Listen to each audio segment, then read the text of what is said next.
Hey everyone, it's Mike from Orderflows, and in this quick video I'm going to show you how to install and get started with the Orderflows Trader 7 software. It's really simple. What you're going to do is after you download it, save it to your hard drive of course, and then go open up NinjaTrader and go to your NinjaTrader control panel, which looks like this. Alright, so you go to Tools to import it. You'll just import the entire zip file. You do not need to unzip the file and monkey around with it. You're just going to import the actual NinjaScript add-on. You go to NinjaScript add-on and you're going to click there and it's going to pull up the window. I've already have it installed, but I'll just show you, you're going to add it on there, Orderflows Trader. Okay. So once you do that, that takes about 15-20 seconds, and then it is on your NinjaTrader. Okay. Now there's a couple of things. If you are new to NinjaTrader or new to Orderflows Trader 7, you should be fine. You can just open up a chart as per normal. If you're an existing user of the Orderflows Trader 6, the previous version, what you're going to have to do is you're going to have to open a new chart. Do not use your existing chart because there's a lot of new tools on there that weren't on Orderflows Trader 6, obviously. And if you're trying to use an Orderflows Trader 6 template, it's going to clash, right? So what you want to do is after you've installed or imported the software, go to New, click on Chart. Okay, choose your contract. Right, we'll just choose e-minis. Make sure you enable tick replay. If you do not enable tick replay, then your chart will not populate historical data. It will start plotting the footprint from the moment you log in during market hours. If you try to log in after hours, or not after hours, but like on a weekend when the markets are closed, you're not going to get any footprint. Now, some of you may say, hey, I don't have this tick replay feature here. Do I got the wrong version of NinjaTrader? No. What you have to do is you probably just don't have that enabled. So then you would go again back to your NinjaTrader control panel, click on Options, go to Market Data. You'll see down here, Show Tick Replay. Make sure this is ticked. If it's not ticked, okay, like this is blank, when you go to open a chart, right, you're not going to have that option. Okay, so the way you fix that or remedy that is go to NinjaTrader control panel, click on Tools, click on Options, go to Market Data, click Show Tick Replay, click Apply. That's it. And so then when you go to open a chart, you can see it right here, Tick Replay. Okay, now click OK. Okay. And as you see here, right, this is, let me just make this chart a little outside my viewing area. It's the basic NinjaTrader black screen. I don't know. I've never been a fan of charts on a black screen because, when we read, right, we read books.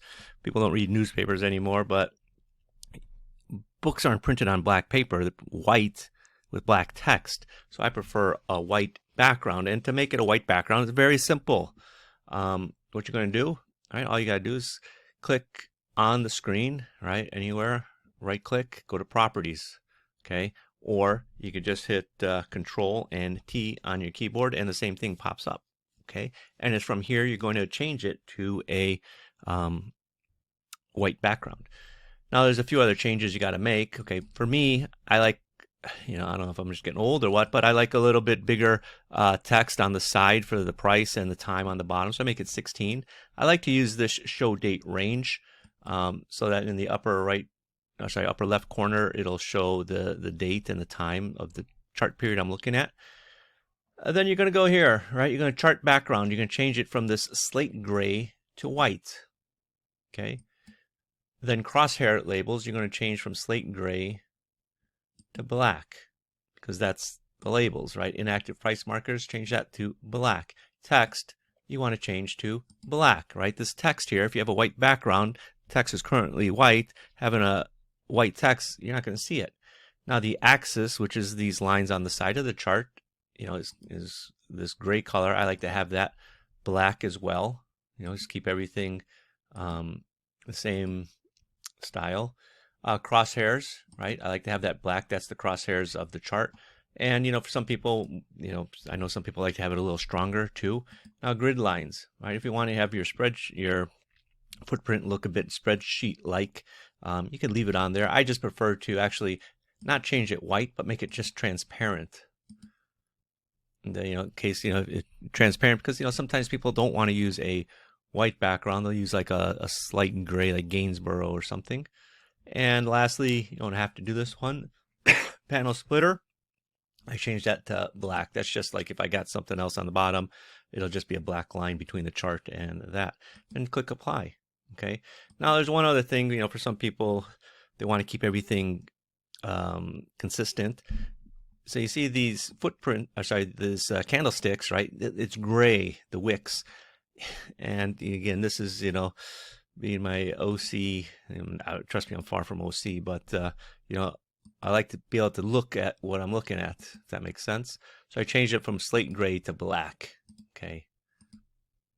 There. So it's a little easier to read. To do that, that's under the data series. Okay. It's under candle body, outline, candle, wick. So there, I've got my white chart with black text. Okay, so now what I got to do is add the footprint chart.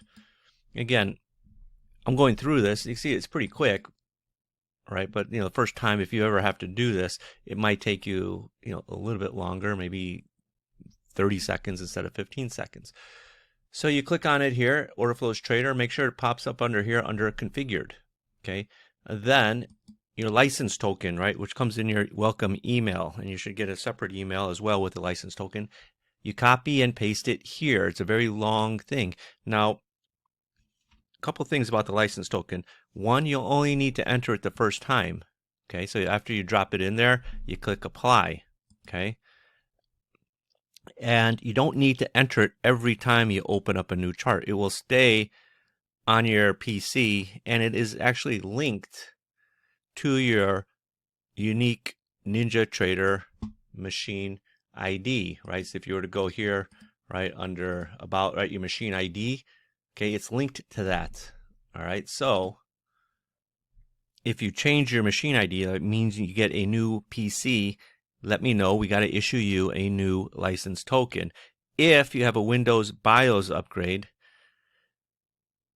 what NinjaTrader often does is actually creates a new machine ID, which is kind of a pain in the butt because a lot of traders don't realize it, and they go to log in the morning and they open up their chart and they get a pop-up saying they don't have a valid license. There is a tool in the welcome email that allows you to reset your machine ID yourself, or you could just email me, right? We created the way to do it yourself, so you don't have to email me, but you still can. People still do, and I'll get to it as quickly as I can. So that's it, right? That's how you open up a new chart, how you import it, how you enter your license token. It's pretty simple. All right, everyone, enjoy.